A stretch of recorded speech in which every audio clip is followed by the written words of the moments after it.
नमस्कार, स्वागत है आपका हमारे YouTube चैनल ज्ञान सर जी एस। आज हम लोग एक नया टॉपिक स्टार्ट कर रहे हैं जो है आपका सन या सूर्य। तो आज हम देखेंगे सूर्य के विषय में पढ़ेंगे कि सूर्य से आपके कौन कौन से अब तक क्वेश्चन पूछे गए हैं और सारे क्वेश्चनों को हम इन कवर करने का प्रयास करेंगे। सन, तो चलिए हम देखते हैं आपका कि सूर्य हमारा क्या होता है या सन क्या होता है। अगर हम बताएं आपको कि सूर्य की जो सतह होती है, यदि आप सूर्य देखोगे तो सूर्य में लगभग कितना आपका क्या होता है, तो इसमें हाइड्रोजन और हीलियम, हाइड्रोजन का हीलियम में कन्वर्ट होता है। और ये हाइड्रोजन कितना परसेंट है, तो ये आपका जो परसेंटेज है वो कितना है, वो है 76%। और हीलियम कितना है, 24%। तो हाइड्रोजन का हीलियम में कन्वर्जन आपका क्या होता है, सूर्य। तो हाइड्रोजन और हीलियम इससे एनर्जी के रूप में निकलते हैं। दूसरा देखोगे, सूर्य में एनर्जी को क्या कहा जाता है, नाभिकीय संलयन। तो नाभिकीय संलयन के नाम से जाना जाता है। नाभिकीय संलयन क्या होता है कि इसमें एक हाइड्रोजन हीलियम में टूटता है और धीरे धीरे ये प्रोसेस क्या होता है, बढ़ता जाता है। तो आपका इसे संलयन अभिक्रिया कहा जाता है। दूसरा देखोगे कि सूर्य की जो सतह होती है, ये सतह कैसी है, ये प्लाज्मा अवस्था में है, प्लाज्मा अवस्था। अब एक बार एग्जाम में क्वेश्चन पूछे है, क्या सूर्य की सतह पर खड़ा हुआ जा सकता है, तो नहीं खड़े हो सकते हो, क्योंकि ये किस अवस्था में है, प्लाज्मा अवस्था में है। आपको हमने आगे आपने पढ़ा होगा केमिस्ट्री में कि जो अवस्थाएं होती हैं वो तीन होती है, ठोस, द्रव और गैस। ठीक, और चौथी अवस्था क्या होती है, प्लाज्मा, और पांचवी होती है बोन्स तथा आइंस्टीन। तो प्लाज्मा अवस्था क्या होती है, ना ज्यादा ये ठोस होती है और ना ज्यादा ये द्रव होती है। उदाहरण के तौर पे अगर हम आपको बताएं तो जैसे आपका क्या होता है, खखार, जो आपका खखार होता है, बलगम होता है, वो क्या है, आपका प्लाज्मा अवस्था में है। दूसरा समझो, खखार में देखा होगा अगर आदमी पानी डालता है तो पानी नहीं जाता है, बहता नहीं है। जैसे नाक हो गया, तो ये भी क्या है, प्लाज्मा अवस्था में है। मतलब पानी आप डालोगे तो क्या होता है, नहीं, जल्दी से नहीं बहता है। इस कारण जो आपका दलदल हो गया, दलदल, तो दलदल में भी क्या है, आपका प्लाज्मा अवस्था में है। ठीक। दूसरा देखोगे, सूर्य की जो आयु आयु है वो कितनी है, मतलब कुल आयु जो है इसकी, कुल आयु बराबर कितनी है, 10 बिलियन या 10 अरब वर्ष या 10 बिलियन वर्ष। और ये वर्तमान आयु किसकी, इतनी इसकी कितनी है, वर्तमान आयु है इसकी 4.6 या 4.7 बिलियन। तो इतनी वो आयु ये क्या कर चुका है, पूरा कर चुका है। सूर्य ये क्या है, सूर्य एक तारा है। अब हम आपको तारा आगे चैप्टर में पढ़ा चुके हैं कि तारे क्या होते हैं। वीडियो अभी तक नहीं देखा है तो लिंक उसका डिस्क्रिप्शन में है, आप वीडियो देख सकते हैं कि हमने बताया कि तारे क्या होते हैं, तारों का निर्माण कैसे होता है। तारा जब बुढ़ापे की एज में आता है तो लाल दानव बन जाता है। ठीक, खगोलीय विज्ञान वाला वीडियो है, वो आप देख सकते हो।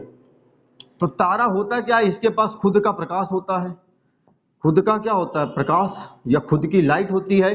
और खुद की लाइट के साथ खुद की हीट होती है, मतलब खुद की उष्मा होती है, तो उसे तारा कहा जाता है। वो अंतिम दिनों में सूर्य क्या हो जाएगा, ये लाल दानव बन जाएगा, लाल दानव। तो अंतिम दिनों में सूर्य क्या बन जाएगा, लाल दानव या रेड जॉइंट बन जाएगा। आपको हम तारा वाला चैप्टर पढ़ा चुके हैं, आप वीडियो डिस्क्रिप्शन में आप लिंक जाके देख सकते हो। ठीक, तो हमने बताया पूरा। यदि आप देखोगे ये सूर्य की कुल परतें कितनी हैं, तो इसमें कुल परतें जो हैं, कुल परतें इसकी 6 हैं। अब 6 परतें जो टोटल हैं, इनमें से 3 परत जो है उन्हें आंतरिक परत के नाम से जाना जाता है, और 3 परत जो है आपकी इसमें क्या है, बाह्य परत है। पहली है जैसे कोर, कोर के बाद आपका वर्णमंडल, विकिरण मंडल, विकिरण मंडल बाद संवहन, प्रकाश, फोटोस्फीयर। तो ये सारी की सारी हमें परतों को पढ़ना है, और किस परत में कौन कौन सा कार्य होता है ये सारे हम देखेंगे। अब आप ये इतना नोट करो, स्क्रीनशॉट इसका ले सकते हो। इसके बाद हम सूर्य की परतों के विषय में पढ़ाते हैं कि सूर्य की कितनी आंतरिक परतें हैं, कितनी बाह्य परतें हैं। तो पहले हम सूर्य की आंतरिक परत पढ़ाएंगे, उसके बाद सूर्य की हम बाह्य परत आपको पढ़ाएंगे। इसमें देखोगे आपकी सूर्य की जो आंतरिक परत है, पहली हम परत यहाँ पे आपको बनाते हैं, ये आपकी हो गई एक परत। दिखाई दे रहा है कि नहीं दिखाई दे रहा है, हाँ दिखाई दे रहा है। ठीक, तो आपकी पहली परत क्या हो गई, एक परत ये आपकी हो गई। इधर हम बना देते हैं फिर से, एक परत ये हो गई, जिसको आप क्या कह सकते हो, इसे आप कोर कह सकते हो, कोर। तो इस परत का नाम क्या हो गया, कोर हो गया। दूसरा, आप दूसरी परत देखोगे, दूसरी परत आपकी ये हो गई, मान के चलो आपकी विकिरण मंडल।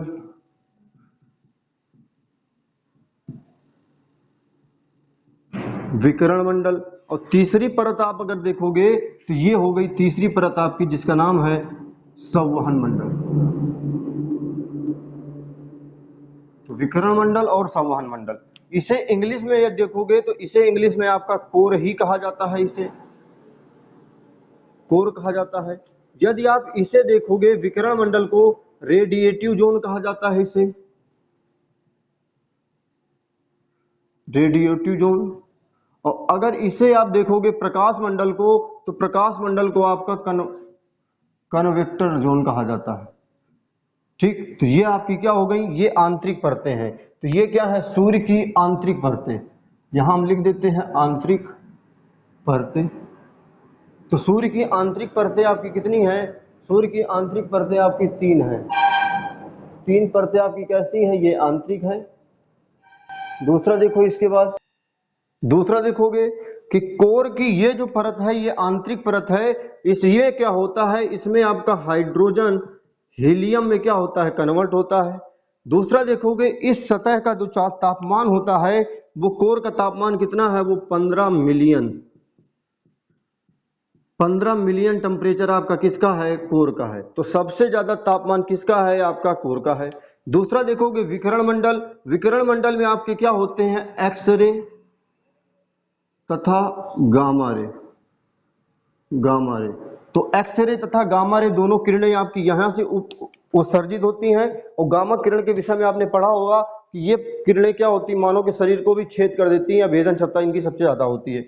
दूसरा देखोगे यही विकिरण मंडल में क्या होता है, आपके फोटान पाए जाते हैं। फोटान पाए जाते हैं।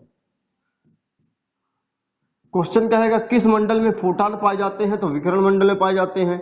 इसके बाद आपका ये संवहन मंडल है, इसमें क्या होता है, इसमें हाइड्रोजन के आपके सेल बनते हैं। तो हाइड्रोजन के क्या बनते हैं, आपके सेल बनते हैं। मतलब जैसे हाइड्रोजन है तो ये आपके इस तरह से हाइड्रोजन के क्या होते हैं, आपके सेल बनने लगते हैं। ठीक, तो ये इस तरह से आपके हाइड्रोजन के धीरे धीरे क्या बनते हैं, सेल बनते हैं। और ये जो सेलों का क्या होता है, यदि इनकी एनर्जी ज्यादा होती है तो ये अगर कोर की एनर्जी ज्यादा हो गई तो ये तीनों परतों को फाड़ कर निकल आते हैं। और इसी घटना को आपको क्या कहा जाता है, इसे सौर ज्वाला कहा जाता है। ठीक, तो इस घटना को आप किस नाम से जानते हो, इसे सौर ज्वाला के नाम से जाना जाता है। दूसरा यदि आप देखोगे तो जो एनर्जी उसकी कम होती है, जिस भी मतलब जैसे ये हाइड्रोजन के सेल्स निकले आपके फाड़ के, जिस एनर्जी जिसकी कम होती है तो ये लौट के क्या होते हैं, वापस जाने लगते हैं। क्योंकि सूर्य का आपका क्या है, घनत्व तो सबसे ज्यादा है, और लौट कर जब ये वापस जाते हैं तो इस घटना को आप सौर कलंक के नाम से भी जाना जाता है। तो सौर कलंक के नाम से भी इस घटना को जाना जाता है। दूसरा देखो, हम जल्दी से देखते हैं आपका कि ये आपकी देखोगे कि जो मतलब आपका समझो, इसे हम समझाते हैं आपका कि सौर ज्वाला आपकी क्या होती है, सौर कलंक क्या होता है, सोलर स्पॉट। ठीक, समझो। अब कोर में जो एनर्जी बनी, अब ये एनर्जी यदि ज्यादा बनी, ज्यादा बनने लगी, तो ये एनर्जी क्या करती है, आपके विकिरण मंडल तथा संवहन मंडल को चीरते हुए आपकी क्या होती है, आगे निकल जाती है। और ये जो मंडल होता है, ये प्रकाश मंडल होता है। ठीक, आगे अभी हम पढ़ाएंगे इसमें आपका। तो ये मंडल यदि आप देखोगे तो पूरी एनर्जी क्या होती है, आपकी चीरते हुए आपकी आगे निकल जाती है। और जब ये चीरते हुए आगे निकलती है तो ये जो घटना मतलब जिस एनर्जी का तापमान ज्यादा होता है, जो 7000 डिग्री सेल्सियस की है, तो उसे सौर ज्वाला के नाम से जाना जाता है, या इसी को इंग्लिश में सोलर फ्लेम के नाम से जाना जाता है। और जिस भी एनर्जी का तापमान कम होता है, जिसकी ऊर्जा कम होती है, तो सूर्य क्या करता है, इसको बाहर वापस अपनी सतह में क्या करता है, घसीट लेता है। अब जब ये इसे अपनी सतह में घसीट लेता है तो इस घटना को सौर कलंक के नाम से जाना जाता है, या इंग्लिश में इसे सोलर स्पॉट के नाम से जाना जाता है। तो क्वेश्चन क्या है, सौर कलंक क्या होता है, तो सूर्य में जो एनर्जी क्या होती है, आपकी कम होती है, वो सूर्य की सतह को छोड़कर बाहर नहीं जा पाती है, तो उस घटना को आप क्या कहा जाता है, सोलर स्पॉट के नाम से जाना जाता है। ये दूसरा आप देखोगे इसके बाद कि इसमें जो सौर कलंक होता है, ये लगभग कितना तापमान होगा, 4000 से 1500 डिग्री सेल्सियस के बीच, जबकि ये जो तापमान होता है ये 7000 डिग्री सेल्सियस के मध्य होता है। दूसरा, ये जो सौर ज्वाला होती है क्या करती है, संचार में बाधा उत्पन्न करती हैं, और इसी के कारण यह चुंबकीय झंझावन चुंबकीय झंझावन के नाम से जाना जाता है। तो क्वेश्चन कहेगा किसे चुंबकीय झंझावन के नाम से जाना जाता है, तो सौर ज्वाला को जाना जाता है। अब जब ये सौर ज्वाला की एनर्जी आगे बढ़ती है सारे मंडलों को छोड़ते हुए और ग्रहों के आगे निकलती है, तो जो पृथ्वी हमारी है, पृथ्वी में जब यह दक्षिणी ध्रुव में ये एनर्जी देखी जाती है तो उसे ऑरोरा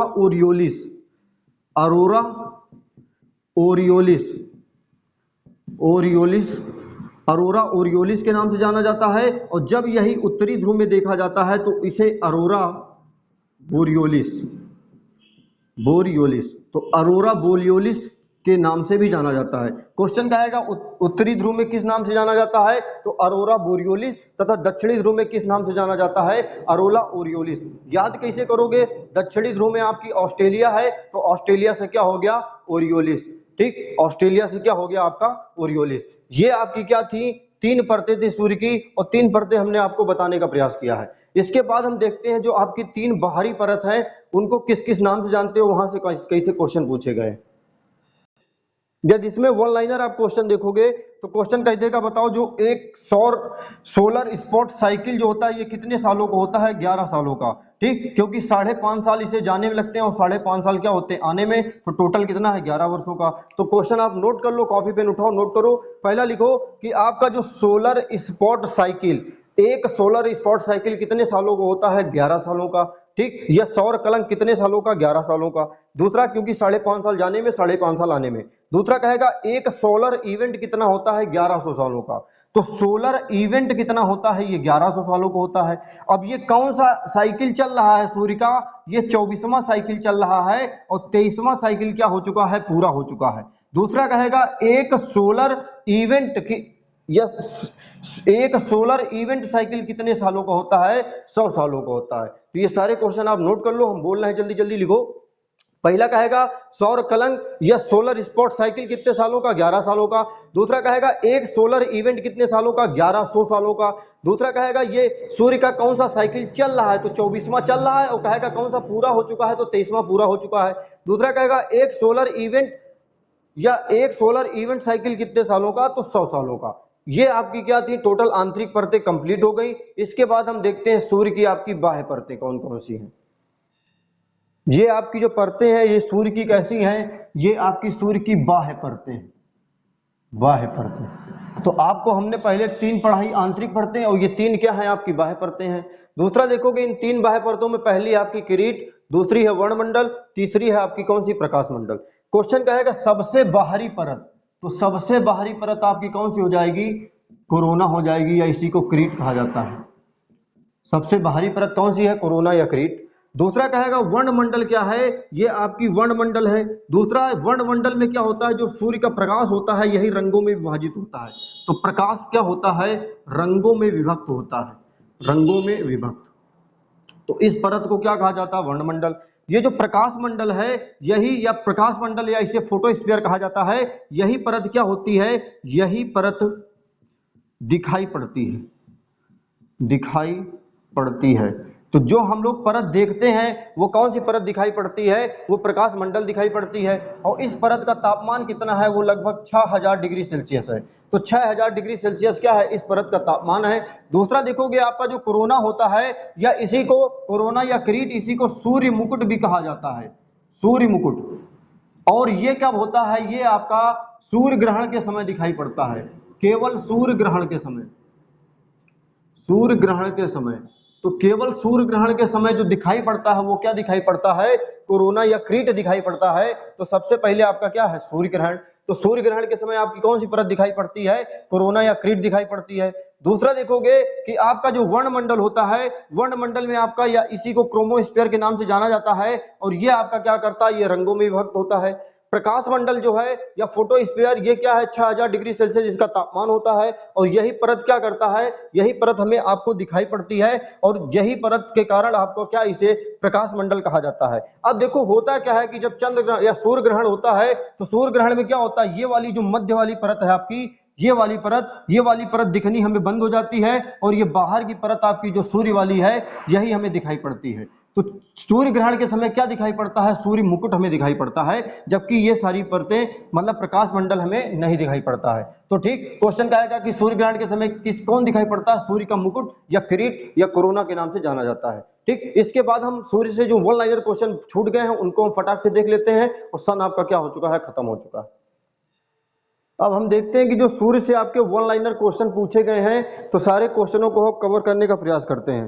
तो वन लाइनर क्वेश्चन जो जो पूछे गए हैं, तो सारे क्वेश्चन आप देखो कि जल्दी से हमने इसलिए लिखा है कि आपके समय का अभाव है। ठीक, तो समय के अभाव के कारण इस तरह हमने जल्दी से लिख दिया, उस तरह वीडियो बहुत लंबा हो जाता है, तो टाइम ऑफलाइन का भी होने वाला है, इस कारण हमने जल्दी से लिखा है। ठीक, दूसरा देखो क्वेश्चन कहेगा सूर्य का व्यास कितना है, तो सूर्य का व्यास 13,84,000 है।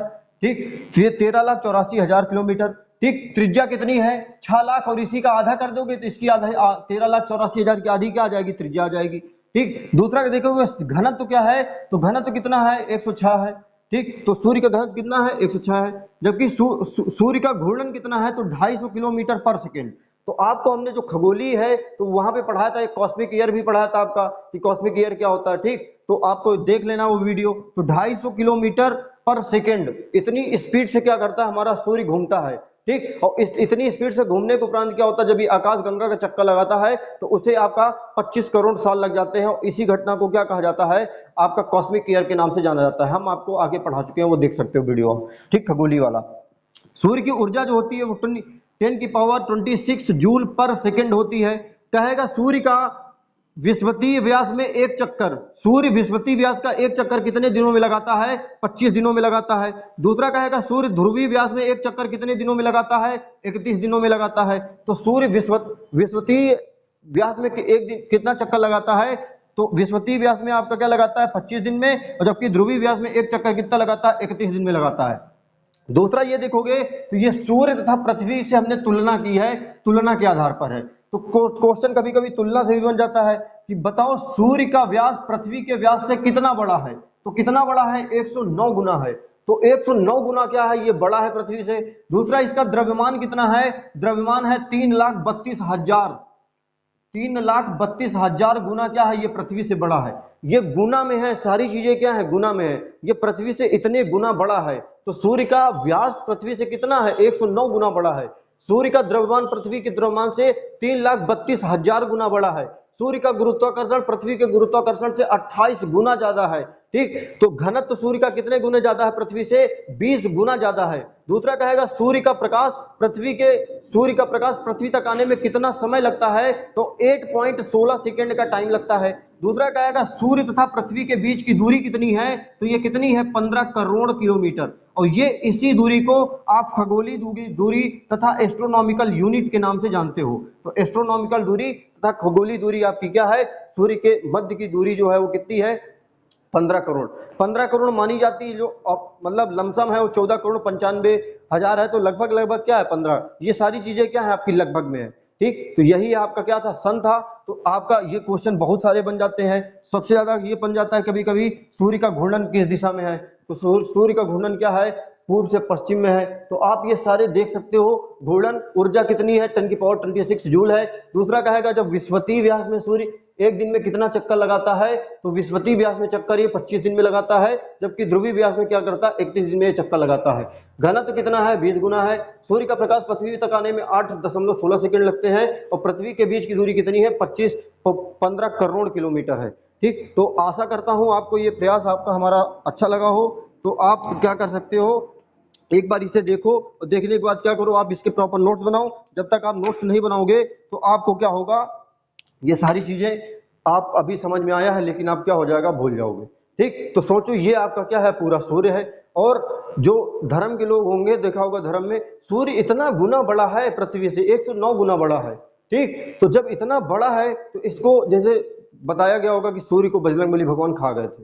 तो भाई इतना ज्यादा बड़ा है तो कैसे खा सकते हो, आप साइंस पढ़ो, थोड़ा साइंस से सोचो कैसे खा सकते हो, 109 गुना बड़ा है। ठीक, तो ये क्या है, अब 15 मिलियन टेम्परेचर है सूर्य के कोर का। तो 15 मिलियन टेम्परेचर का मतलब आप समझ सकते हो, जो आपका इस समय जो टेम्परेचर है वो कितना है, लगभग जो टेम्परेचर 49-50 डिग्री होता है तो आदमी का जलने लगता है शरीर। कल दिल्ली का टेम्परेचर 49 डिग्री था, तो आदमी के शरीर में क्या हो रहा था, बहुत दिक्कत हो रही थी। ठीक, सोचो 100 डिग्री सेल्सियस में पानी खौलता है और लगभग 16 से 1700 डिग्री सेल्सियस में लोहा खौलता है। और सूर्य को हमने बताया जो आपकी बाहरी परत है उसका जो तापमान है वो केवल 6000 डिग्री सेल्सियस है। तो सोचो वहां तक अभी तक ऐसी कोई धातु नहीं बनी है जो जा सके, तो आदमी कैसे जिंदा रह सकता है। ठीक, और इतना बड़ा गुना है, देखो गुरुत्वाकर्षण कितना है, 28 गुना बड़ा है, और इतना द्रव्यमान इतना बड़ा है, तो सूर्य बहुत बड़ा है पृथ्वी से, और सूर्य को कैसे कोई खा सकता है, ये आपको समझने वाली एक बात है। ठीक, तो आपका जो चीजें हैं वो हमने बता दी हैं, आप इसको क्या कर सकते हो, एक बार पढ़ो, प्रॉपर इसके नोट्स बनाओ, और जब तक आप नोट्स नहीं बनाओगे तो आपको पढ़ा हुआ भी क्या हो जाएगा, भूल जाओगे। मिलते हैं एक नेक्स्ट टॉपिक में, तब तक के लिए जय हिंद।